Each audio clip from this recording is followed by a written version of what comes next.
आप सबका मेरे एक न्यू ब्लॉग में स्वागत है। तो आप सबको आज हम दिखाने वाले हमारा खेत।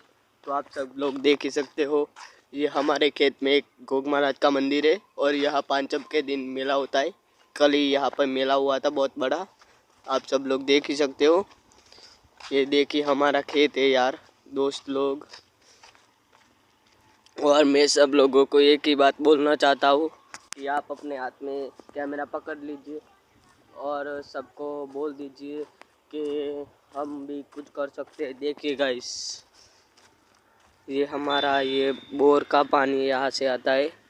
बोर तो वहाँ वो डीपी देख रही है उधर होता है, मगर यहाँ पर पानी आता है। देखिए गाइस, आगे बने रहे। ये है हमारा, ये इसको बोलते हैं फिल्टर। ये फिल्टर है, देख ही सकते हो आप सब लोग। इसको फिल्टर बोलते हैं आप, हम सब लोग।